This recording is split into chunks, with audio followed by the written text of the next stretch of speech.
Gostaria de trazer aqui alguns assuntos, né, que foram de relevância essa semana. O primeiro deles a respeito do PL 686 de 2019, de minha autoria, também com coautoria do deputado Eliomar Coelho, Luiz Paulo e Chicão Bulhões. Um PL muito simples, mas que trata de uma medida de eficiência, que na verdade é uma medida sobre a própria democracia em si. O PL ele fala sobre a impressão do Diário Oficial, né? Em primeira mão, na verdade, a mesa diretora toma uma decisão que é fundamental, não só para o Parlamento Fluminense, para a democracia e para o meio ambiente, ao extinguir a versão em papel do Diário Oficial do Legislativo, mas em nosso mandato a gente identificou que ainda assim essa abolição trazia com que apenas fossem acessados os diários oficiais de 2 meses. Ou seja, os diários oficiais anteriores, eles só poderiam ser assinados mediante assinatura.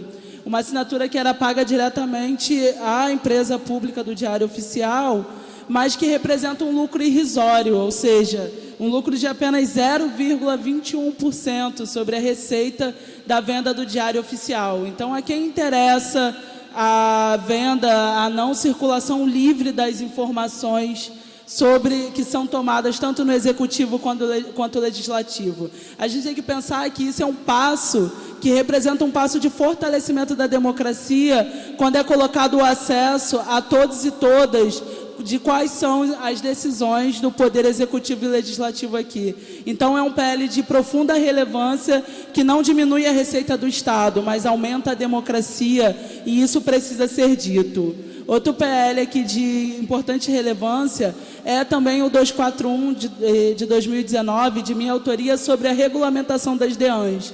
Como vice-presidenta da Comissão de Defesa dos Direitos da Mulher aqui da Casa, nosso mandato começou a se atentar sobre o funcionamento das DEANs que tem espalhadas pelo nosso Estado. Primeiro, a denúncia de vários movimentos sobre DEANs e NUANs que pararam de funcionar, como a NUAN da Baixada Fluminense e como a DEAN também de Campo Grande, que parou de funcionar, mas de um atendimento irregular das DEANs. E vamos pensar que essa é uma especializada, senhor presidente, que trata de um tipo de violência muito específico, porque a violência contra a mulher, ela literalmente não tem hora para acontecer. Quando a gente pega o perfil dos casos de violência contra a mulher, não só de feminicídios, mas de tentativas de feminicídios, a maioria deles acontece no lar da própria vítima, e acontece a partir de companheiros ou ex-companheiros da vítima. Então, é um crime de muita particularidade, mas diferente do que se fala, que em briga de marido e mulher não se mete a colher, a verdade é que o Estado tem que meter sim. Então, o funcionamento 24 horas das DEANs, um funcionamento ininterrupto, com a especializada podendo dar encaminhamento às denúncias ali recolhidas, é fundamental para o combate à violência contra a mulher. Lembro aqui, inclusive, do nosso presidente aqui em exercício, quando conversei com ele sobre a especificidade do caso, né? À frente como delegado à frente da Civil, em uma DEAN, já teve situações, como o próprio deputado relatou, de mulheres que, ao fazer a denúncia, sequer tinham dinheiro para voltar para casa, ou se o tivessem, não poderia fazer justamente porque o agressor está lá.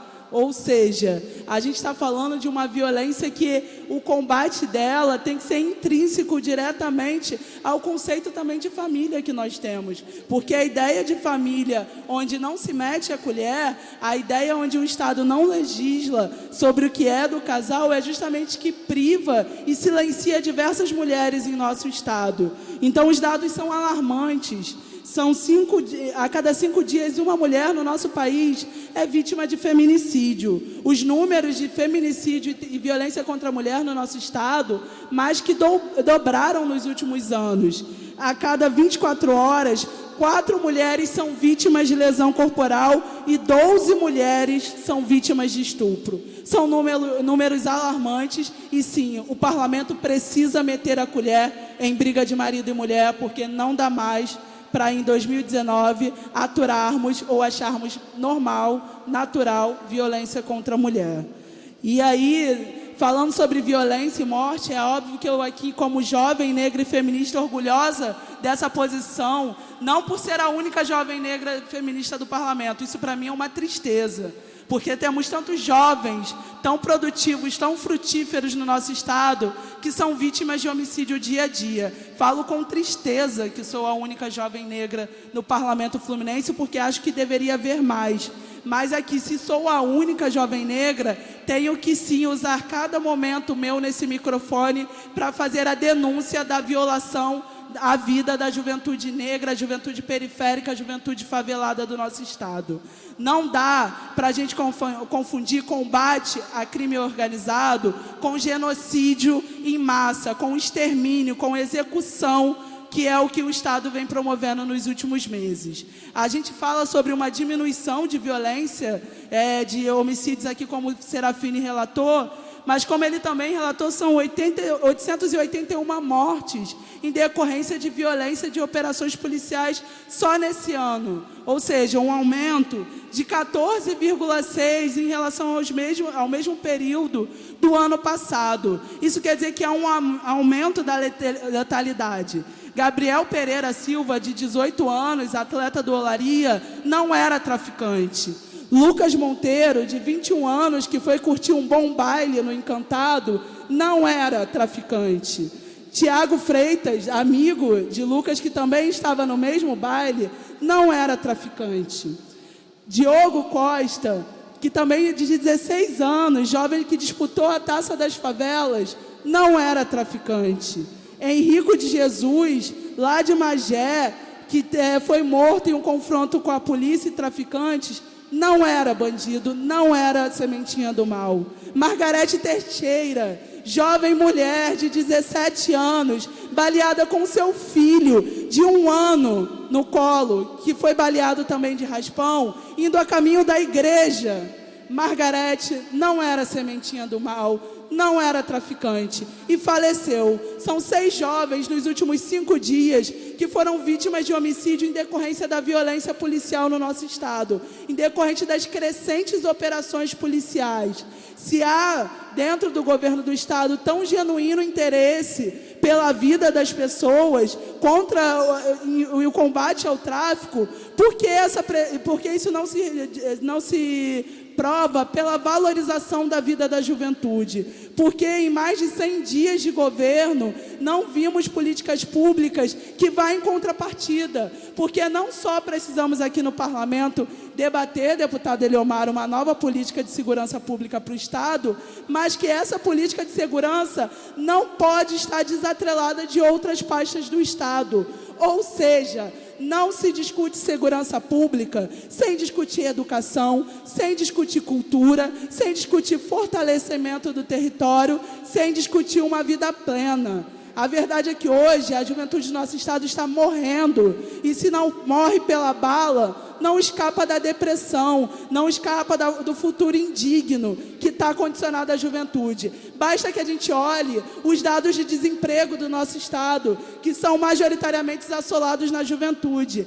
Basta que a gente olhe os dados de violência contra a mulher, de violência no parto, do direito negado à saúde, e há também uma incidência da juventude ali. Ou seja, a realidade que hoje um jovem de 18 anos no nosso estado, quando ele se forma no ensino médio, se ele se formar, porque hoje vaga no ensino médio na rede pública é escasso também, haja visto os 20 mil jovens fora da sala de aula nesse ano, que iniciaram o ano letivo sem uma vaga, para essa juventude que se forma com 18 anos, quando ela se forma, é fim da linha, meus amigos deputados.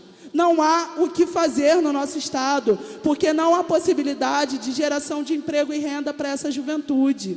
Não há possibilidade de entrar numa universidade pública, muito menos de conseguir uma saúde que seja totalizante e de ver o seu território não ser violado. Porque o que o governo não está entendendo sobre essas operações policiais, e vem por diversas vezes difamar a política que colocamos na casa, que o pessoal apresenta para a valorização da vida, é que quem mora na favela não é traficante e não é apoiador de traficante. Só no município do Rio de Janeiro, 1/3 da população mora em favelas. Quando o governador coloca a polícia para entrar e atirar a esmo, atirar de helicóptero, entrar com caveirão, o que não fica claro ali na atuação do governo é que ali há trabalhadores, você está violando o território desses trabalhadores, o bairro que ele mora é marcado por bala, é marcado por violência, por morte. É isso que não dá mais, é isso que não dá para essa juventude olhar para frente e não ver um futuro.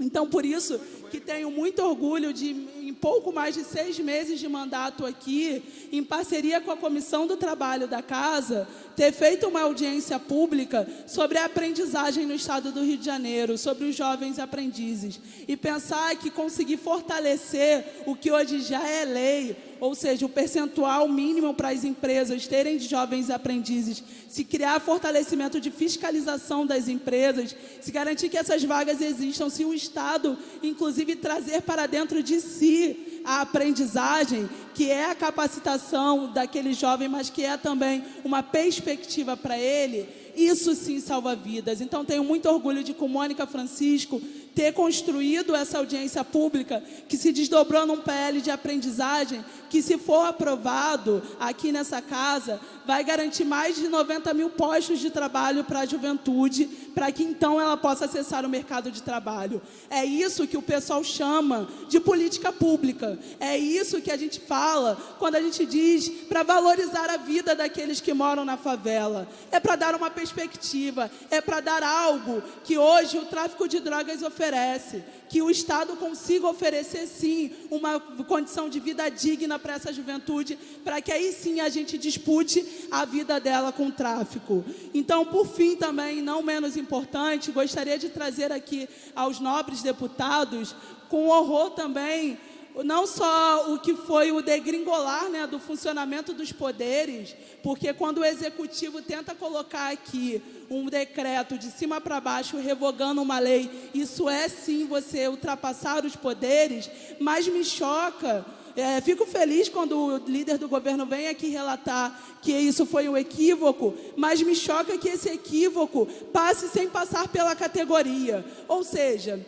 se havia ali um laudo da Procuradoria do Estado sobre o plano de cargos e carreira dos professores, por óbvio que o governo tem que chamar para negociação os mais interessados nesse plano de cargos e carreiras, ou seja, os próprios professores. Então, se houvesse alguma mudança a ser feita nesse plano de cargos e carreiras, o governador precisa entender que o funcionamento da democracia é que você chama aquela parcela da sociedade interessada e dialoga a partir disso, o que não foi o caso desse decreto. Então, para o governador é preciso que ele entenda, inclusive enquanto juiz, o funcionamento do Estado. Se eu, uma jovem negra, que o Estado nunca chegou na minha favela, estou aqui como deputada, aprendendo como funciona o Estado que nunca me serviu, por que que um juiz não pode aprender como funciona o Estado? Então, acho que é fundamental que o governador se atente a essa questão, porque a educação pública foi uma luta de anos da nossa sociedade para que ela fosse efetivada. E não são anos muito longos, não. Não faz pouco mais de 30, 40 anos que educação não era para todo mundo, que educação pública era um conceito distante, que os filhos dos pobres, os filhos da classe trabalhadora, não tinham direito a uma escolarização formal, a uma educação de qualidade, a uma merenda na escola, a um professor ali que seja bem remunerado. Que bom que deixamos para trás esses anos obscuros do Brasil e entendemos que valorizar o professor, valorizar o plano de cargos e carreira, é valorizar diretamente o ensino dos mais pobres do Estado. Porque um professor que tem um plano de cargo e carreira, tem uma escola que funcione adequadamente, o rendimento, a qualidade das aulas que ele dá, o rendimento daquelas aulas são muito maiores. Sei disso porque também sou professora primária, formada no ensino médio normal e atuei sim em salas de aula. Na minha escola, inclusive, havia pequenas salinhas de aula que a gente chamava de Julinha. Eu estudei no Colégio Estadual Júlia Kubitschek. Ali, a gente não tinha uma estrutura adequada, mas a gente tinha ali na valorização, na formação do profissional, a chave necessária para que a escola funcionasse. Era uma escola de excelência e, infelizmente, foi também uma das escolas fechadas nos últimos 10 anos de governo. Uma tragédia, por óbvio, menos um ensino público sendo oferecido para as crianças, mas ali, para mim, ficou claro na minha formação a necessidade, sim, de fortalecer a escola pública através da valorização do profissional de educação. Então, que bom que o governo voltou atrás, que bom que o governo colocou como incidente esse decreto, mas atento, deixo aqui registrado, para que em momentos futuros, quando houver uma nota, um laudo de um órgão institucional, que também sejam considerados os movimentos que serão atingidos ali. Porque não é só o professor isoladamente, a gente tem que pensar que o professor é um trabalhador, que ele tem família, que ele tem filhos e que ele tem contas e boletos para pagar. Então, é necessário a gente pensar que quando muda a progressão de carreira, a gente está influenciando sim no futuro desse trabalhador e na perspectiva que ele tem. Então, vamos ter um Estado, vamos pensar num Estado que valorize vidas, que preserve vidas, que cada vida perdida seja uma tragédia para o nosso Estado, de policiais, de jovens favelados e de professores que adoecem na carreira do magistério.